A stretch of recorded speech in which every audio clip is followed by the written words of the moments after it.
কাশীপুর 244 বিধানসভার প্রার্থী। মানে কাশীপুর বিধানসভা। হ্যাঁ, 244 নম্বর বিধানসভাটা দাঁড়াচ্ছি আমি। আমি বাউরি সমাজ আমি করি, জেলার নেতা করি, নির্দল প্রার্থী। নির্দল প্রার্থী। তা আজকে রঘুনাথপুরে এসেছিল, হ্যাঁ, ডিসিআরটা কাটলাম। ডিসিআর কাটা হয়ে গেছে।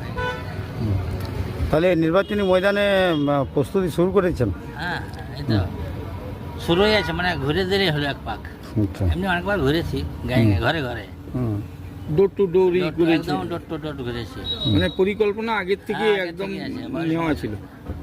হ্যাঁ, তো এখন কি চাইছেন, মানে কেন আপনি প্রার্থী হচ্ছেন? প্রার্থী হচ্ছে যে পরিবর্তনটা যেন আমাদের ক্যান্ডিডেট যারা জয়যুক্ত হয় তার জন্যে, কনফার্ম করার জন্যে। ক্যান্ডিডেট বলতে তো আপনিই তো ক্যান্ডিডেট। আর আমি তো আছি, আরও যদি যারা বিরোধী আছে তাদেরকে কতটা কণ্ঠসা করতে পারে। জয়ের কতটা আশা রেখেছেন? জয়ের তো আশা আছে। হুম। আমার এখানে প্রচুর ভোট আছে আমাদের বাউরিদের, মানে সমস্ত গ্রামীণ বাউরি আছে। তাছাড়া এমনিও আছে, আমি মাস্টারমশাই ছিলাম, আমি কমিটির মধ্যে ছিলাম, শিক্ষক কমিটিতে। তারপরে শিক্ষকদের ভোটটা পাবো আমি,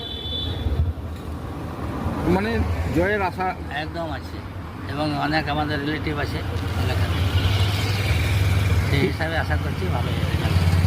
কি নাম আপনার? আমরা মেহের কুমার বাউরি। হুম। মেহের